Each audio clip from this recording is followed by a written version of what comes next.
pag-asa at saan natin hinuhugot ang ating pag-asa kapag ka ang buhay natin walang kapag-apag-asa. Darating na wala nang magkakasakit. May isang araw na darating na wala nang lumpo, wala nang pilay. Kaibigan, kapag ka po nangangaral at tagapagturo sa inyo, ang paliwanag, bahala na yan. Basta't meron ka namang isa sa 7, naiintindihan. Anong balik tayo sa ating Panginoong Diyos? Tatanggapin niya tayo. Hindi niya tayo itataboy. Magandang gabi po sa inyong lahat. Magandang gabi din po sa lahat ng ating mga taga-subaybay via internet at sa lahat po ng sumusubaybay sa ating gabi-gabing pagpupulong na ating pinamagatang Tanging Pag-asa. At gabi-gabi ay tinutuklas natin ang ilan sa mga mahalagang tema o paksa sa paghahanap natin ng pag-asa. At ngayong gabi, pag-aaralan natin ang may kinalaman sa partikular na paksa na buhay na pag-asa. Nang ang ating unang mga magulang na si Adan at saka si Eva ay nagkasala doon sa Hardin ng Eden, kanilang nasumpungan ang kanilang sarili sa harap ng kamatayan. Sapagkat sa kanilang harapan ay kailangan na makita nila ang isang tupa, ang isang kordero na pinatay alang-alang na sila ay madamtan. Ang isang paraiso na nilalang ng ating Panginoong Diyos na sana hindi mababahira ng kalungkutan, lalong-lalo na ng kamatayan, ay nakakita at nakaranas ng kamatayan. Kaya halos sa napakalipas na mga panahon ay nakasaksi tayo ng iba't ibang uri ng mga labanan, ng mga taong nagpapatayan, mga sinasadyang mga kamatayan. At samot-saring mga uri at paraan ng kamatayan ang nararanasan ng mga tao ngayon. Maraming mga naaksidente dahilan sa mga lasing na mga driver o di kaya naman ay sa sobrang pagpapatakbo. Meron namang mga namamatay dahilan sa mga natural na kadahilanan, kagaya ng mga sunog, o di kaya naman ay ng tsunami, o di kaya naman ay ng bagyo, o di kaya naman ay ng mga pagbaha. Lahat ng mga yan ay nagdudulot sa atin ng tinatawag nating kamatayan o katapusan ng ating buhay. At gaano man natin pakaiwas-iwasan, ayaw man natin na dumating sa ating buhay ang kamatayan, sadyang tayo pa rin ay namamatay. Kaibigan, sa gabing ito gusto ko kayong tanungin, kayo ho ba handa na kayong mamatay? Kayo ho ba ay nakahanda na humarap sa kamatayan at tayo'y makakaharap na panatag at may pag-asa? Sa panahon nating ito, 2009, ay nadiskubre ng siyensya ang iba't ibang mga teknolohiya para magamot ang tao. Nadiskubre nila ang iba't ibang paraan ng pag-ooperasyon at yung pagpapalit ng mga bahagi ng ating mga katawan. Sophisticated na ang sabi nila ang siyensya ngayon sapagkat pwede nang palitan yung puso mo o yung mga ugat na barado sa iyong puso ay pwede nang mapalitan. Pwede na ding mapalitan yung ating mga kidney. At pwedeng magkaroon, basta't may pera ka lang at saka merong donor, pwedeng mapalitan yung mga mahalagang bahagi ng iyong katawan. Ngayon ay yung mga ikamamatay na sana ay hindi pa namamatay, basta't may pampagamot. Pero kahit na ang tao ay magpagamot, at kahit na may ospital na available para kanilang mapagpagamutan, ang tao, sabi ng isang cartoon caricature, ay sinusundo pa rin ng kamatayan. Isang bagay ang tiyak at totoo sa gabing ito, mga kapatid ko at mga kaibigan. Tiyak na tayo'y mamamatay. Nakapalibot dito ang 3 bagay na hindi tiyak. Una, hindi natin alam kailan tayo mamamatay. Pangalawa, hindi natin alam paano tayo mamamatay. Pangatlo, hindi natin alam saan tayo mamamatay. Pero kahit hindi natin alam kung kailan tayo mamamatay, paano tayo mamamatay, at saan tayo mamamatay, alam natin ang isang tiyak na bagay, mamamatay pa rin tayo. Hahantong tayo doon sa ang sabi nila ay 6 feet below the ground. Kaibigan, alam mo ba na kahit na batang-bata ay namamatay? Meron na magtataka ka, ang lakas-lakas ng katawan, ang sigla-sigla, tas mababalitaan mo, patay. Doon nga sa Bulacan, kami ay nangaral doon, nung ako estudyante pa, may dinadalaw kaming isang bahay, si Tatang Berting. Si Tatang Berting ay bedridden o nakaratay doon sa kanyang higaan sa loob ng 8 taon. At nagbabantay sa kanya si Nanay Insyang. Ang lakas-lakas ni Nanay Insyang. dinadalaw namin araw-araw, pinananalangin namin si Tatay Berting sapagkat bedridden at halos napakahina na ng pagsasalita niya dahil matagal na siyang may sakit. Kinabukasan, pagdalaw namin dun sa bahay ni Nanay Insyang, ang daming tao. Sabi ng mga tao, may patay. Sabi ko dun sa mga kaibigan ko na mga taga-AUP, namatay na si Tatay Berting. Kinuha na ng Diyos si Tatay Berting kako. Anyway, okay lang naman yan kasi matagal nang may sakit. Mabuti na din yung nakapagpahinga. Pumasok kami doon sa bahay para ipanalangin yung mga namatayan. Anong laking gulat namin sapagkat nung makita namin yung kabaong, ang nasa kabaong ay hindi si Tatay Berting. Ang nasa loob ng kabaong ay ang kanyang asawa na wala namang sakit, si Nanay Insyang. At alam niyo ba, may karanasan din ako sa Lopez, Quezon sa aming bayan. May katabi ako, pinsang buo ko. Grade 4 pa kami noon sa elementary. Grade 4. So mga batang-bata kami, naglaro kami maghapon na ganyan. At pagkatapos ay natulog kami na magkatabi. Ganyan sa baryo sa atin, di ba? Sa amin sa baryo, yung kainan, sama-sama yan. Yan din ang tulugan namin. Yan din ang pinakasala. Ano pa, tatanggalin mo lang yung plato, doon na kayo hihiga. So magkakatabi kami na magpipinsan na natutulog. Noong umaga na, usually mga alas 5 ng madaling araw, umiihi kami doon sa likod ng bahay ng pinsan ko. Ginigising ko siya, ayaw niyang magising. So inisip ko, baka gusto niya pang matulog. Nung mga alas 6 na, kailangan ng maligo para maganda sa eskwela. Yung pinsan ko nakahiga pa rin. Nang niyugyug na namin, yung pala, patay na yung pinsan ko. At alang-alang sa inyong kalaman, grade 4 pa lang. Di ba nagtataka kayo minsan? Di ba ang lakas-lakas ni kumare? Ang lakas-lakas ni kumpare? Bata pa yun na. Bakit? Bakit siya namatay? Ang kamatayan ay walang pinipiling edad, walang pinipiling lugar, at walang pinipiling pagkakataon. Tatanungin ko po kayo kung totoo ang sinisimulan ko ngayong gabi. Meron po ba sa inyo o sa ating taga-subaybay ngayong gabi ang nakatitiyak na bukas buhay pa siya? Wala, no? Kasi hindi talaga natin alam kailan tayo mamamatay. Mga minamahal ko mga kaibigan, at tayo ay dadalhin doon sa simenteryo. Kanina lamang po, kaya ako na-late ng dating ngayong gabi, ay naglibing ako ng patay sa Las Piñas. Dinala namin doon sa Las Piñas Public Cemetery. Well, ngayon, ang sabi nila, nasaan yung mga patay? Kasi dito sa atin sa Pilipinas, kapag ka nag-eulogy o nagsasabi ng mga bagay tungkol sa patay, ang sabi nila, nasa langit na siya, nagpapahinga. Ay ano ka ba? Huwag mong lakasan yung iyak mo. Naririnig ka niya. Lalo siyang mahihirapan. Pamilyar sa inyo ang tunog na ito? Tapos sinasabi nila, alam mo, nagparamdam sa amin yung yung asawa ko na namatay. Ganyan dito sa atin sa Pilipinas. Ang alam natin, kapag ka namatay, ang sabi ng iba, pumapasok di umano sa isang butas na sa dulo niyon ay mayroong maliwanag. Sa mga Pilipino yan. At pagkatapos daw, sabi ng mga tao, ewan ko kung nakarating sila doon, meron daw parang isang hagdan na kung mabait, ihahatid ka sa langit. Kaya ang sabi ng mga nag-eulogy, it's either kay Francis Magalona or kay Tita Cory. Magandang gabi po sa inyong lahat. Sabi nila, nasa langit na sila, wrapped in peace. Sabi nila kay Kiko. Sabi nila kay Tita Cory, ang ating dating Pangulo ay nagbabantay na siya sa atin doon sa langit. Totoo ba na kapag ang isang taong namatay ay mabait, dumidiretso ng langit pagka namatay? Totoo ba na kapag ang isang tao di umano ay namatay at medyo mabait, nasa purgatorio?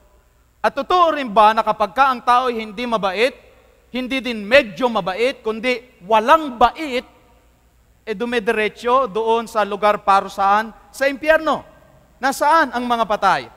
Hindi ba magandang pag-aralan natin ito, kaibigan, ngayong gabi sapagkat lahat naman tayo mamamatay. Hindi mo ba gustong malaman kung ano ang itinuturo ng banal na kasulatan may kinalaman sa hahantungan nating mga buhay? Mahalagang pag-aaral ito sapagkat tayong lahat ay darating dito at kailangan nating malaman ano ang totoo sa likod ng mga bagay na ito para maintindihan natin ang tungkol sa mga patay, mga kaibigan ko.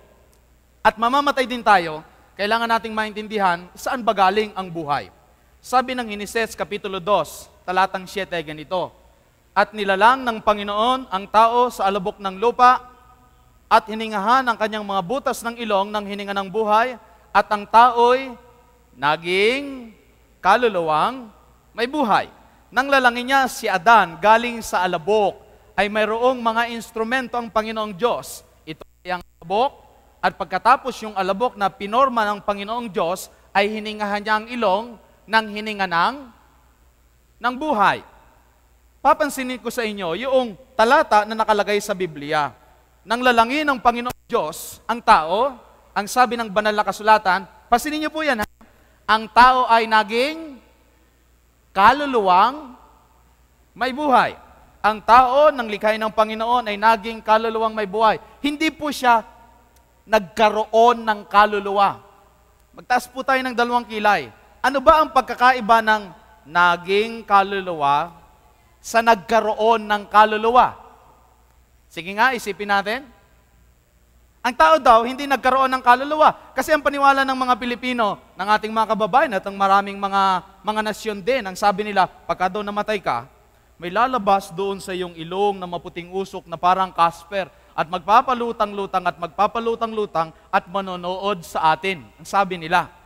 Ganyan ang aral sa atin dito sa Pilipinas ng mga dumating na mga mangangaral. Pero ang sabi ng banal na kasulatan ng Biblia na nagsasabi kung paano nagsimula ang buhay, ang tao ay hindi po nagkaroon ng kaluluwa, kundi naging kaluluwa. Ganito yan. Si Brother Egan ay nagkaroon ng kotse. Ano ang pagkakaiba nito sa si Brother Egan naging kotse? O ito, laptop, mas madali. Si Brother Egan nagkaroon ng laptop. Si Brother Egan naging laptop. Ano po ang pagkakaiba ng dalawa? Obvious naman, di ba? Pagka sinabi mong si Brother Egan naging laptop, ako mismo yung laptop. Pagka nagkaroon ako ng laptop, di may laptop lang ako, bukod sa aking katangian at personalidad, yung laptop. Pag-aari ko yung laptop. Ang tao po, hindi may kaluluwa o nagkaroon ng kaluluwa. Ang tao mismo ang kaluluwa. Gets? Okay. Bahagi ng ating kaisahan ng pagkatao natin ng kaluluwa at hindi nakabukod na taglay-taglay lang natin na kapag tayo namatay ay nawawala sa atin. O di ba, sabi nila, o di may kaluluwa nga tayo. Oo nga, yung kaluluwa ba hindi namamatay? Kasi sabi nila, ay alam mo, namatay lang yung kanyang katawang lupa, sumalangit nawa ang kanyang kaluluwa. Pamilyar? Ang kaluluwa ba hindi namamatay? Mabuti po, basahin natin sa aklat ng Ezekiel 18:20. Basahin nyo nga po. Ready? Go! Okay, ang galing nyo. Ang kaluluwa na nagkakasala ay mamamatay. So yung kaluluwa ay hindi immortal o walang kamatayan. Sapagkat pagka siya ay nagkasala, ang kaluluwa ito, tayo mismo ay mamamatay. Teka, baka naman sabihin, di yun po pala lamang mga kaluluwa na nagkakasala ang mamamatay. Di baka humay hindi naman mamamatay. Ang sabi ng Roma 3, ang talata ay 10:23, gaya ng nasusulat, walang matuwid, wala kahit isa. Bakit? Sapagkat ang lahat ay nangagkasala nga at hindi nakaabot sa kaluwalhatian ng ating Panginoong Diyos. Ilan daw po ang nagkasala? Lahat. Pagka ho ba lahat ay mayroong naiiwan? Pagka nga sinabing lahat, lahat. Kung ang lahat ay nagkasala at ang kaluluwa na nagkakasala ay mamamatay, ilan ang mamamatay? Come on. Ilan ang mamamatay?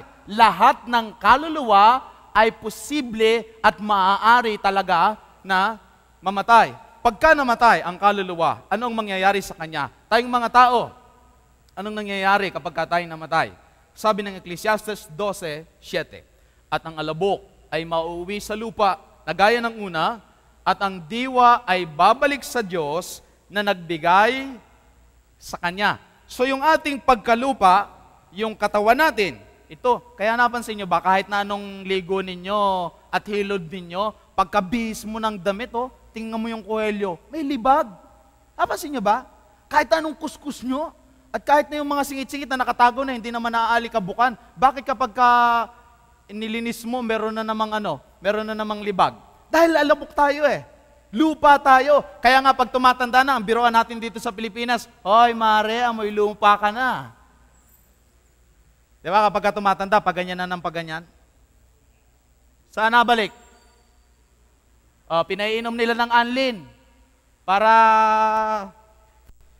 tumuwid ulit. Wala, hindi. Babalik at babalik yan sa lupa. Yun daw ating katawan ay babalik sa lupa. Kaya pagka tumatanda na, nangangamoy lupa. At kahit mga baby pa rin tayo, ay meron tayong mga nakukuha sa katawan natin na lupa. Anong mangyayari doon sa hininga? Babalik sa Diyos na nagbigay sa Kanya. Yung hininga, may kapangyarihan yun. Bakit? Yung patay, sige, saksakan mo ng 1 galong oxygen, mabubuhay pa ba? Aber, kumuha nga tayo ng 1 drum na oxygen, lagay natin sa patay, mabubuhay pa? Palagay niyo mabubuhay pa? Kahit hindi kayo nasagot ng tuwiran, malamang iniisip niyo, hindi na pastor. Siguro kahit lagyan natin ng mga 3 tangking oxygen, pastor, hindi nakakayanin na buhay pa. Therefore, hindi lamang yan oxygen, mga kapatid ko, ang nagbibigay buhay, kundi yung kapangyarihan na galing sa Diyos, na binabawi ng Diyos, nandoon ang buhay. At hindi po yun kaluluwa. Ang kaluluwa ay yung pinagsamang hininga at saka yung tinatawag nating katawan nating lupa, babalik sa alabok. Sabi nila, alam mo, mare, yung nilibing ko, magbayad ka na ng utang, baka mamataya, mumultuhin ka.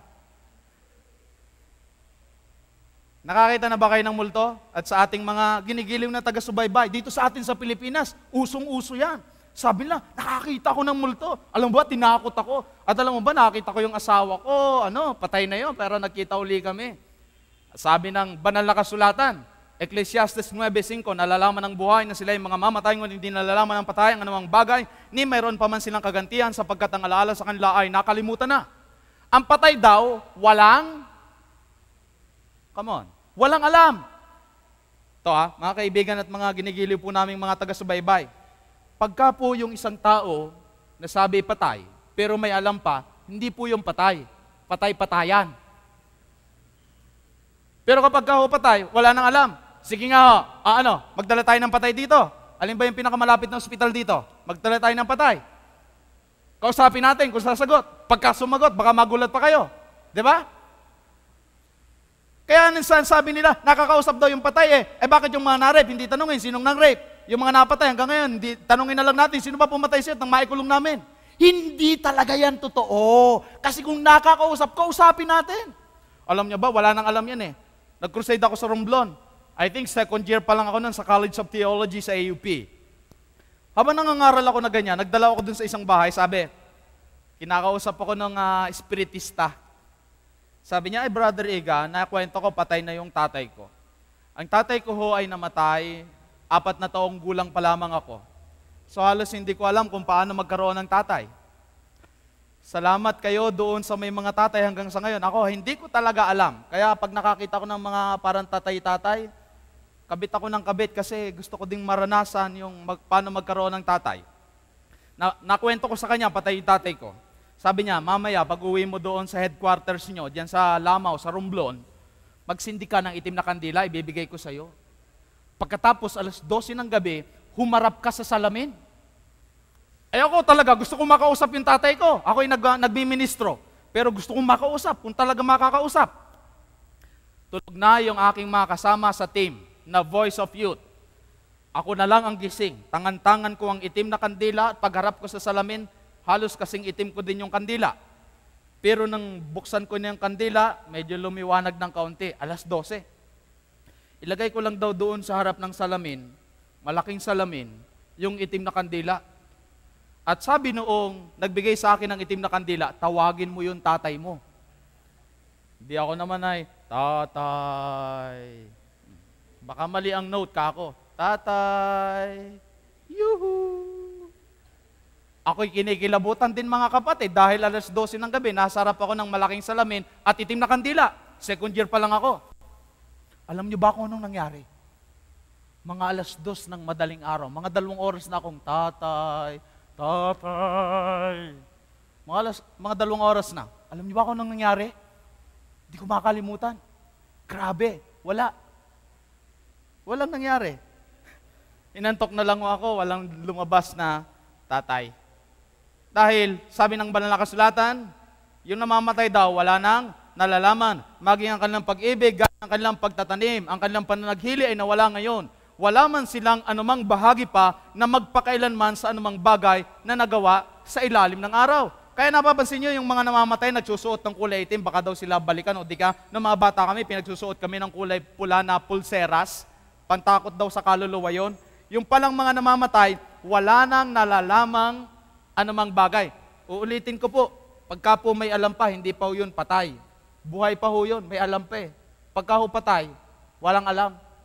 Kahit yugyugin mo eh, kahit itapon-tapon mo, wala nang alam eh. Patay na nga eh, patay. Pag patay, patay. Ulit-ulitin nyo nga yan, patay. Subukin mo ang kausapin yung patay, patay. Pag patay, patay. At pag patay, wala na daw. Alam, anong sabi ni Job 7:9, kung paanong ang ulap ay nawawala, gayon ang bumababa sa Sheol. Yun pong Sheol ay libingan, ay hindi na aahon pa. Hindi na daw umaahon at bumabalik yung mga namamatay. Meron no kasing ibang paniniwala pagka namatay. Kung ano-anong magiging itsura, hindi na daw. Ang sabi sa Job 7, talatang 10, yung kadugtong, siya'y hindi na babalik pa sa kanyang bahay, ni malalaman man niya ang kanyang dako. Pagka patay, di ba takot tayo minsan na pumasok sa kwarto, naku baka nandyan yung patay. O baka nandyan yung kanyang espiritu, ang sabi nila. Alam nyo ba, may nakakausap talaga ako. Natatandaan ko, 4th year high school ako sa Laguna. Sabi nung kaklase ko, si Philip, sabi niya, alam mo, nakita ko talaga yung tatay ko. Yung tatay ko talaga, yun ang kulay, yun ang laki, yun ang buhok. Nung ngumiti, siya talaga, tatay ko talaga. Nakaupo dun sa kanyang tumba-tumba. Ay kagagaling namin sa sementeryo, pagbalik namin ng bahay, nakita ko. Sabi ko, ano ginawa mo? Di siya, makbo ako. Abay, kalilibing lang namin eh. Hindi ho nyo kamag-anak o mahal sa buhay yung nagpapakita. Naalala nyo ba yung pangalawang gabing paksa natin? Dinadaya ni Satanas tayong mga tao sa pagsasabing, sabi ng Diyos, mamamatay kayo. Sabi ni Satanas, hindi kayo mamamatay. Pinangangatawanan ni Satanas yung kanyang pandaraya na sinasabi, hindi naman talaga patay, pag-alagala lang. Nanonood pa nga sa atin, pandaraya ni Satanas. O bakit? Kung asawa mo talaga yon, halimbawa, kalilibing no, pumunta kayo sa libingan. Pag-uwi nyo ng bahay, alam mo, kalilibing mo lang nung asawa mo. Tas nakita mo sa kwarto nyo, alam mo sasabihin mo, hi sweetheart! Mabuti naman nakauwi ka na. Ganyan masasabihin mo? Kalilibing mo lang doon sa asawa mo, alam mo patay? Ay hindi, mangangalisag ka, tamo. Matatalo mo sa karera si Lydia de Vega sa takbo mo. Bakit ka natatakot kung asawa mo yon? Ba't ka matatakot kung tatay mo yon? Dahil hindi sila yon. Yun ay mga pangdarayang imahe ni Satanas para tayo mapapaniwalang hindi talaga sila patay. Usong-usin sa mga telenovela ngayon kasi yung mga anak ninyong pinanonood nyo lagi ng mga yung namatay, nakakausap pa, yun na, lumalaki, ganun ang paniniwala nila. Sabi lang ng TV yun. Mas naniniwala po ako sa salita ng Diyos. Amen? Ang patay daw po, hindi pumupuri sa Panginoon ni sinumang na bababa sa katahimikan. Meaning, wala sila sa langit, wala din sila sa impyerno, wala silang kakayanang pumuri sa Panginoon. Ang doktrina na ang kaluluwa ng tao ay immortal ay salungat sa turo ng Biblia. Ang paniniwala ng maraming mga Pilipino na yung mga kaluluwa natin ay immortal ay salungat sa turo ng Biblia. Sabi nila, nakakabalik pa ng bahay. Naalala ko yung kaibigan ko sa AUP. Pastor na din siya ngayon. Yung kanilang lolo, inilibing nila. Sabi ng mga kamag-anak, babalik yung lolo nyo. Babalik. Pag-uwi nila, galing sa paglilibing, nakakita ng tutubi doon sa bahay. Sabi niya, mga ministro na kami. Sabi ng mga kaibigan at mga kamag-anak nilang hindi naman makapananampalataya at di naniniwala sa Biblia. Yan na! Yan na yung lolo nyo! Sabi ng kaibigan ko, lolo ko naging tutubi. Bakit? Kung makakita ka ng palaka, lolo mo na yan. Kung makakita ng paro-paro, yan na yung lolo mo. Aba, huwag nyo naman hong gagawing tutubi, palaka o paro-paro o bubuyog. Ang ating mga mahal na namayapa, hindi po totoo yun. Pagka daw ho namatay na, hindi na nabalik ng bahay. Wala na hong nalalaman. Ang turo po na immortal sila ay salungat sa turo ng banal na kasulatan. Bakit po? Ito po, basahin po natin ang unang Timoteo 6:15. Na sa kanyang kapanahunan ay ipahayag siya na mapalad at tanging makapangyarihan, hari ng mga hari at Panginoon ng mga Panginoon, na siya lamang, sino ho yun? Yung Panginoon ng mga Panginoon, yung Diyos ng mga Diyos, siya lamang. Pagka ho sinabing lamang, meron pa ho bang iba? Siya lamang ang ano daw? Siya lamang ang walang kamatayan, nananahan sa liwanag na di malapitan, na di nakita ng sino mang tao, makikita man, sumakanya nawa ang kapurihan at paghaharing walang hanggan, siya nawa. Mga kaibigan at mga taga-subaybay po namin, nais po naming ipaunawa sa inyo ang dalisay na turo ng banal na kasulatan. Tanging ang ating Panginoong Diyos lamang, siya lamang, walang iba, ang may buhay na walang hanggan. Alam niyo po kung bakit mahalaga ito sa ating mga Pilipino? Dito kasi sa atin sa Pilipinas, marami ang naniniwala dito. Mananalangin sila diyan.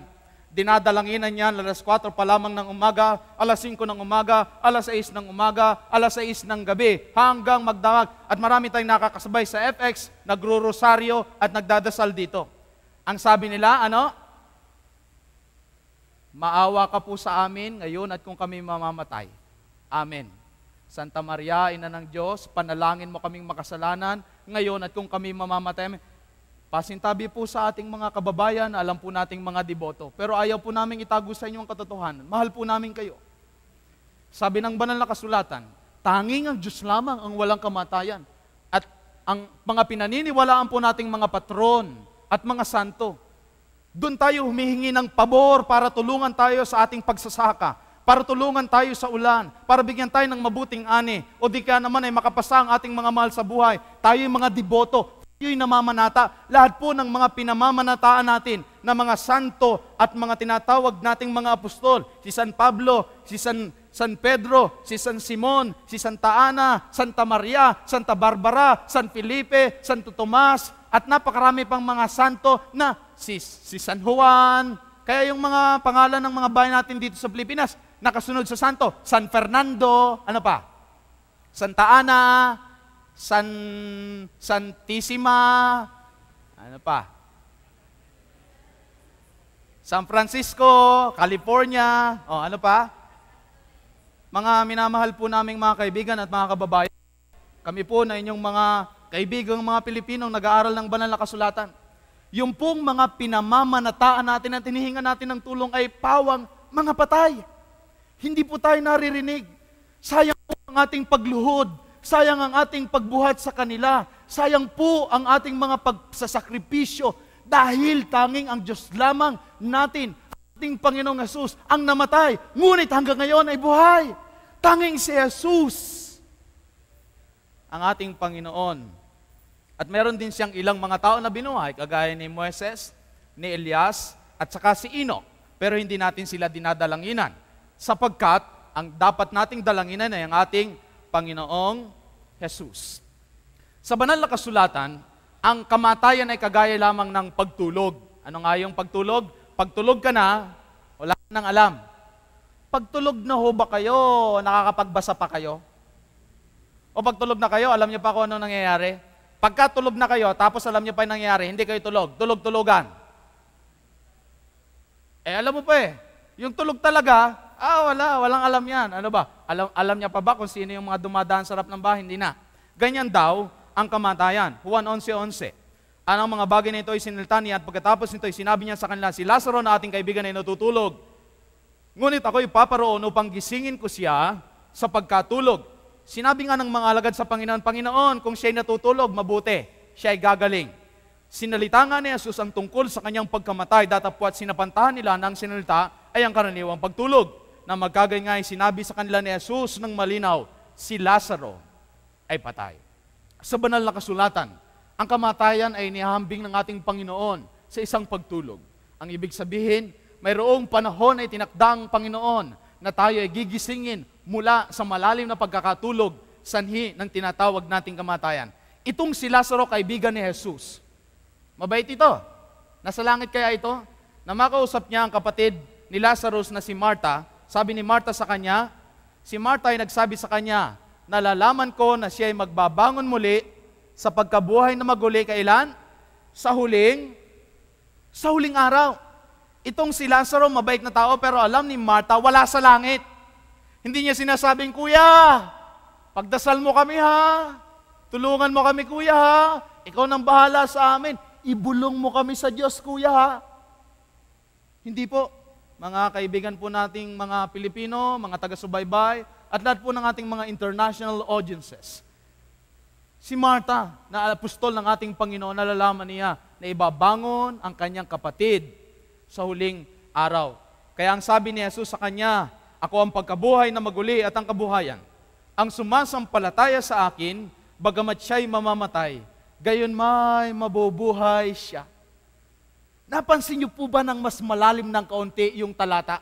Ang sabi, ang sumasampalataya sa akin bagaman mamamatay, gayon may mabubuhay siya. Hindi sinabi na ang sumasampalataya ay hindi na mamamatay. Mamamatay din, kagaya ng hindi sumasampalataya. Ang nasimba, mamamatay din, kagaya ng hindi nasimba. Ang nananalangin, mamamatay din, kagaya ng hindi nananalangin. Ang nagbabasa ng Biblia, mamamatay din, kagaya ng walang pakialam sa Biblia. Yung mga taong may relihiyon, mamamatay din kamukha ng mga taong walang interes sa relihiyon. Pero ang pagkakaiba ng pares na taong mamamatay, ang mamamatay na magkapares na ito, sumasampalataya.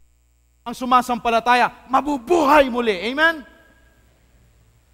Kaya okay lang na mamatay. Lahat naman namamatay. Ang mahalaga, mabubuhay ulit. Ang ating Panginoon ay pumunta doon sa libingan ni Lazaro. Sabi niya, alang-alang sa kaluwalhatian ng Ama ang lahat ng ito. Nang masabi niya ang gayon sa verse 41, siya ay sumigaw ng malakas na tinig, Lazaro! Lumabas ka! Oh, nasaan yung patay? Di sana kung nasa langit, mabait na tao yan si Lazaro. Sana ang sabi ng Panginoong Hesus, Lazaro! Baba. O kung nasa purgatorio man kaya, Lazaro! Akyat! Kung saan inilagay yung patay, nandun lang. Kasi hindi naman makakapamasyal yung patay. Maliban ho dito sa atin sa Metro Manila, yung mga malaki nating cemetery, ang North Cemetery at saka South Cemetery. Yung mga patay nating kamag-anak, nilalagay sa sako, no? Pinapalitan ng nakalibing. Minsan hanapan ng hanap, iba na yung nakalibing. Iyak ka ng iyak doon sa harap ng pansyon. Tapos may biglang darating. Bakit ko kayo naiyak? Tatay ko ho ito eh. Ay hindi ho, asawa ko ho yan. Iba na pala ang nakalagay doon. Sa kanyang sarili, yung patay hindi na makapamasyal. Kung saan siya nilagay, nandoon lamang siya. Hindi totoo na yung patay, gaano man kabait, gaano man kabanal. Hindi totoo na nasa langit na at pinagmamasdan tayong lahat kung ano ang nangyayari ngayon dito sa atin. Alam niyo po kung bakit? Halimbawa, yung anak nyo, napakaganda dito sa Metro Manila. Nakuhanan ko po yan sa kahabaan ng TAF. Napakaganda no, yung anak ninyo. Pagkatapos, halimbawa lang, wag pa namang loobin ng Panginoon, namatay kayo. Naiwan mo dito yung asawa mo. Mabait ka. Napaka-religyoso mo, sumasampalataya ka sa Panginoon. Namatay ka. Kunwari lang ho, uulitin ko. Mabait ka, namatay ka. Sabi nila, dumidiretso daw ng langit. Di naiwan mo yung asawa mo dito, pati yung anak mo. Nako, sabi nga nila ha, napapanood mo daw galing sa langit yung nangyayari dito sa lupa. O sige, yung asawa mo, nag-asawa ulit. Tapos, yung asawa mo na napakabait at mahal na mahal mo, yung napangasawa, binubugbog yung asawa mo. Tapos, kagaya ng maraming kwento dito, yung stepfather ng anak mo, yung bagong asawa ng misis mo, ginahasa yung anak mo. Normal yan. Ikaw nasa langit, nakakakita. Anong mararamdaman mo doon sa langit? Will you be happy out there in heaven? Magiging maligaya ka ba at magiging langit? Baka magpaalam ka kay San Pedro sabihin mo, San Pedro, sandali lang bababa lang ako, sandali lang, sasaglitin ko lang, banatan ko. Kaya po, hindi aakyat sa langit ang mga mababait na nandito pa rin ang masasama. Makikita natin mamaya, sabay-sabay, walang masama, lahat ng mabuti, nasa langit lamang. Dahil hindi magiging langit yung langit kung nakikita mo pa rin ang kasalanan at ang kasamaan. nalulungkot tayo madalas kapag ka ang isang tao ay namamatay. At kapag ka walang pananampalataya, ang paalam nila, goodbye for all eternity, goodbye forever. Pero ang mga sumasampalataya, ang sabi nila, goodbye until we meet again, goodbye until the morning. Sapagkat naniniwala tayo, meron pa ring muling pagkikita-kita. Sa isang sementeryo, may epita. Yung epita yung mga nakalagay sa lapida. Di ba, minsan ang nakalagay, alaala ng mga naiwan. Alaala ng mahal mong asawa. Nagmamahal, mwah. May nakita ko ganun, nagmamahal, mwah. Eto naman, ibang nakalagay sa epita. Sabi niya, tatagalogin ko na lang, no? Pero maganda siguro, English muna. Stop, my friend, as you go by. As you are now, so once was I. As I am now, you soon shall be. So, prepare yourself to follow me. Sabi niya, kaibigan, tigil ka muna habang naglalakad ka. Kung nasaan ka ngayon, nandyan din ako dati. Kung nasaan ako ngayon, paririnig ka din. Kaya, ihanda mo ang sarili mo na sumunod sa akin. Alam mo naman tayong mga Pilipino, may magsulat. Di ba mga estudyante natin, pati yung mga desk sinusulatan, pati yung mga kamay sinusulatan. Yan, interior, sinulatan din yung epita. Sabi, to follow you, I am not content until I know just where you went. Yung pagsunod ko sa iyo, hindi ako kontento hanggang malaman ko, saan ka ba pumunta? Kayo ba, handa na kayo mamatay? Hindi niyo alam kung saan kayo pupunta? Sigurado niya ba na kapag kayo namatay, alam niyo ang inyong patutunguhan? Sabi ni Job, kung ang isang tao ay mamatay, mabubuhay pa ba siya? Kung ang isang tao ay mamatay, mabubuhay pa ba siya? Sabi ng Apokalipsis 1:17, at nang siya aking makita na, suba-suba kong waring patay sa kanyang paanan. At ipinatong niya sa akin ang kanyang kanang kamay na sinasabi, huwag kang matakot, ako'y ang una at ang huli, at ang nabubuhay, at ako'y namatay, at narito ako'y nabubuhay magpakailanman, at nasa akin ang susi ng mga kamatayan at ng Hades. Yan ang sabi ng ating Panginoong Jesus. Hawak niya ang susi ng kamatayan at ng Hades. Si Jesus ang may hawak ng susi ng ating buhay at ng ating kamatayan. Sabi ng banal na kasulatan, doon sa tanong ni Job, kung ang isang tao ay mamamatay, mabubuhay pa ba siya? At kung mabubuhay siya, kailan? Sabi sa aklat ng Juan, Kapitulo 5 ay ganito, huwag ninyong ipangkilalas ito sapagkat dumarating ang oras na ang lahat ng nangasalibingan, ilan daw po? Lahat ng nangasalibingan ay makakarinig ng kanyang tinig. Sangayon sa 1:5:28. Yung mga nasa libingan, makakarinig ng kanyang tinig. At anong gagawin pag narinig ang tinig? Magsisilabas, ang nagsigawa ng mabuti ay sa pagkabuhay na maguli sa buhay, ang mga nagsigawa ng masama ay sa pagkabuhay na maguli sa paghatol. Doon pa lang, divide din. Doon pa lang pagbukod-bukorin. Yung mababait sa buhay. Yung mga hindi mabait sa paghatol. Kapag dumidiretso na ng langit, sino pa ang bubuhay ng Diyos? Kapag dumidiretso na sa langit yung mababait, at kapag yung mga walang bait dumidiretso na ng impyerno, sino yung bubukod-din dyan? Na lahat daw ng nasa libingan lalabas. Teka, pagpunta nyo ba sa sementeryo, meron pang mga buto doon? Kanina galing ako ng sementeryo, ang dami pa Nakaapak nga yung isang kapatid, medyo malaki-laki. Ay public cemetery. Apak kami ng apak doon sa mga buat-buat yung ataol na ganyan. Nako, noong pabalik na kami, naipasok na sa nicho kanina. Napaapak doon sa marupok-rupok. Nako mga kapatid ko, sinasabi ko sa inyo, parang bulalo. Nandun pa ho, hindi pa ho naalis. So hindi pa nangyayari ito, no? Dahil lahat daw ng tao makakarinig ng kanyang tinig at yung mga nagsigawa ng mabuti sa buhay, yung mga nagsigawa ng masama ay sa paghatol. Yan, mga nakabarong, di ba yung mga namamatay, Pastor Ron? Yung mga nakabarong na mga Pilipino na ang ganda-ganda, kaya sabi nila lagi sa akin, para kang pamburol yung damit mo, Pastor Igan Okay na yan. Kung talagang kawalaan, pwede nang maburol. Ay dadalhin daw po sa paghatol yung mga nagsigawa ng masama. Pero yung nagsigawa ng mabuti ay sa buhay na walang hanggan. Yan ang sabi ng banal na kasulatan. Nagwawala ito. Ito ho, buhay pa yung wire. Dahil nagwawala pa. Let me see. Okay.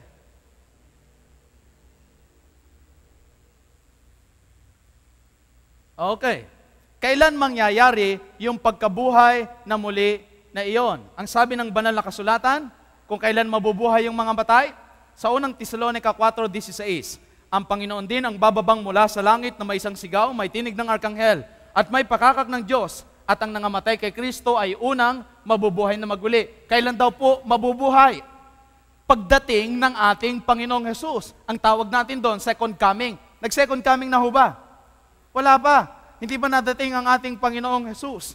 Doon daw bubuhayin ang lahat ng mga namatay na sumasampalataya sa Kanya. Yung inyong mga anak na namatay na, ibabalik sa inyo ng ating Panginoong Hesus.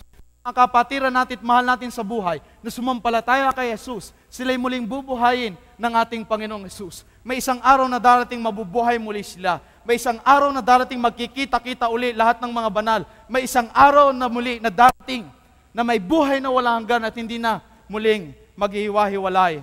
Kung magkagayon, tayo namang buhay, ang sabi ni San Pablo, aagawing kasama nila sa mga alapaap upang salubungin ang Panginoon sa hangin at sa ganito'y sa Panginoon tayo magpakailan-kailanman. Yun namang magkakaroon ng pagpapala na hindi mamatay hanggang dumating ng ating Panginoon.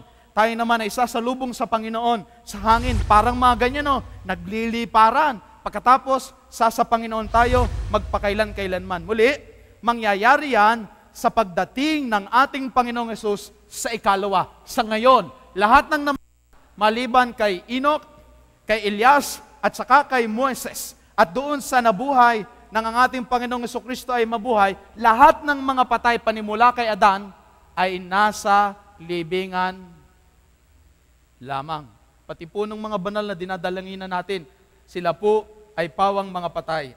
Sa ngayon sa mga talatang nabasa, may isang araw na darating, natutunog ang trumpeta, ang pakakak ng ating Panginoong Diyos, mamamasdan ng mga tao ang ating Panginoong Hesus sa mga lapaab ng langit, sapagkat ang Panginoon ay darating, kagaya, ang sabi ng banal na kasulatan, ng isang kidlat na kumikidlat sa silanganan at makikita ng lahat ng mga tao at yung mga masasama ay magtatago sa kanyang paningin. Makikita natin ang ating Panginoong Hesus bumababa mula sa langit, pero hindi aapak dito sa lupa, at lahat ng nasa kadiliman ay mapaparam sa pamagitan ng isang malaking liwanag. Marinig ng mga patay na nangamatay sa Panginoon ang tinig ng trumpeta at ang pakakag ng Panginoong Diyos, at sila'y babangon mula sa libingan at sila'y sa Panginoon magpakailan-kailanman. Tayo namang mga naiwan dito sa lupa ng mga buhay ay sasama sa salubungin ng Panginoon sa langit. Sangayon sa unang Tesalonica Kapitulo 4, ang talatay 17. At yung ating mga katawan, sangayon sa unang Korinto Kapitulo 15, talatang 51, babaguhin sa isang malalahating katawan, isang walang kamatayan, at tayo sa Panginoon magpakailan-kailanman. Amen! Whew! Ito po ang turo ng banal na kasulatan. May isang magandang araw na darating na lahat tayo ng mga namamatay at nagkakasakit, pagkakalooban ng Panginoong Diyos ng buhay na walang hanggan.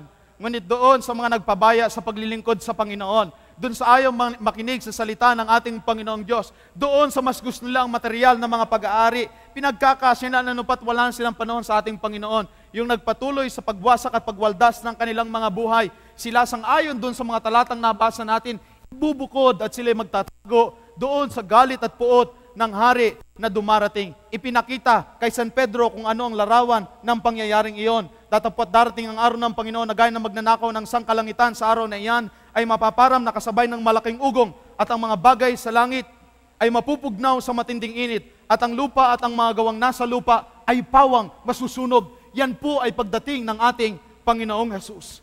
Sa salimbayan ng kulog at kidlat at sa masalimuot at pusikit ng kadiliman, ang sabi ng banal na kasulatan, itong mga gawang nasa lupa, mga malaking buildings, industrial buildings sa Makati, yung mga pinagkakaabala ng mga tao, casino, clubhouse, lahat ng mga itinayo natin.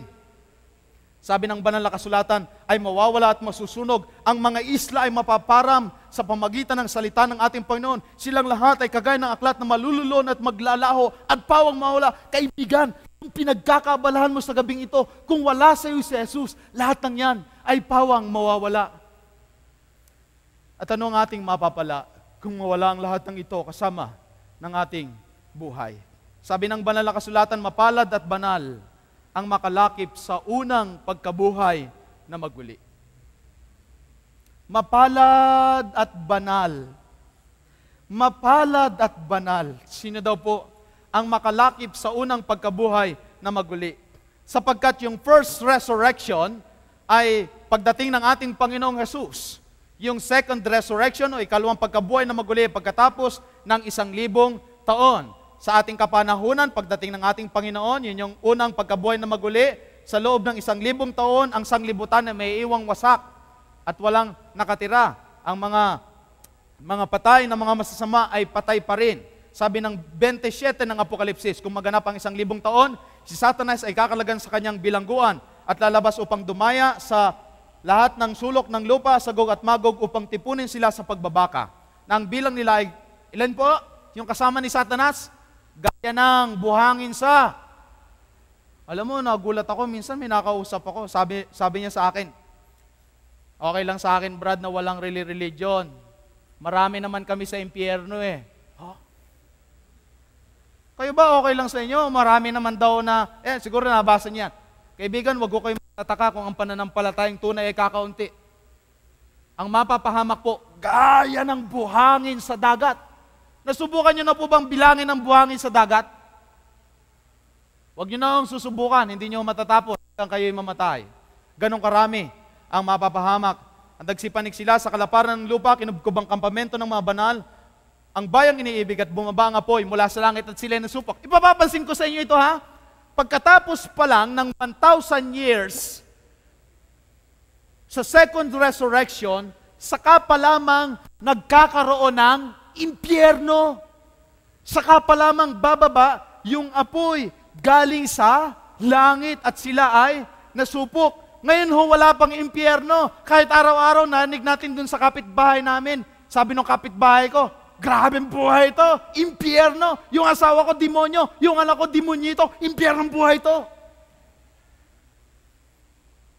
Tapos may maririnig ka pa, kasabay mo sa jeep, parang impyerno no, ang init. Kayo ba naiinitan na ho? Hindi ho ito impyerno. Sa second resurrection pa lang ho, pangalawang pagkabuhay na maguli, wala pa ho ngayong impyerno. Huwag ho kayong mag-alala. Yung mga mahal nyo sa buhay, hindi pa ho pinarurusahan sa dagat-dagatang apoy at wala pa rin hong nasa langit, maliban sa mga anghel at mga naunang binuhay na mga banal. Doon pa lamang sa 14 ng Apokalipsis, ang kamatayan at ang Hades ay binulid sa dagat-dagatang apoy. Ito ang ikalawang kamatayan, sa makatuwid ay ang dagat-dagatang apoy. Babaguhin ang sanglibutang ito ng isang bago. At ang ating Panginoong Hesus lamang ang ating tanging pag-asa. Sa huling talata ang sabi, sa Juan 11:24, ako ang pagkabuhay na maguli at ang kabuhayan. Ang sumasampalataya sa akin, bagaman mamamatay, gayon may mabubuhay muli siya. Si Jesus ang tagapagligtas ng sanglibutan. Si Jesus ang nagpapatawad ng kasalanan.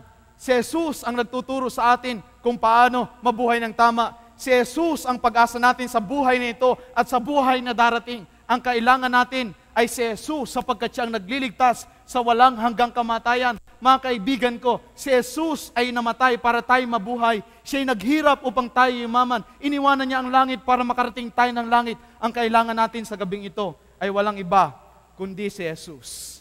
Isang bagay pa rin ang totoo at pinatutunayan natin gabi-gabi.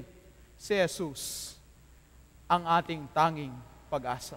Kaibigan, ikaw ay mamamatay. Ako ay mamamatay. Hindi natin alam kung kailan. Ang mahalaga habang nabubuhay tayo, kaibigan at tagapagligtas natin ang ating Panginoong Jesus. Para noon, kung dumating man ang kamatayan, tayo'y payapa na makakaharap at panatag sapagkat alam natin, kaya tayong buhaying maguli ng ating Panginoong Jesus. Hindi mamabuting tanggapin natin si Jesus ngayong gabi. Si Jesus ang dahilan kung bakit buhay pa tayo ngayon. At kung mabubuhay tayo muli, ay dahil din ito kay Jesus. Kaibigan, bakit hindi natin ialay ang ating mga buhay kay Jesus?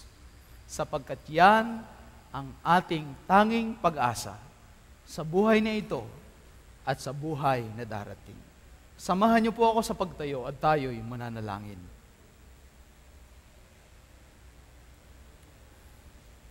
Ama po namin na nasa langit, salamat po ng marami sa kaloob ng buhay na aming taglay ngayon. Kung kami may kalakasan ngayon, ito'y dahil mabuti ka po sa amin.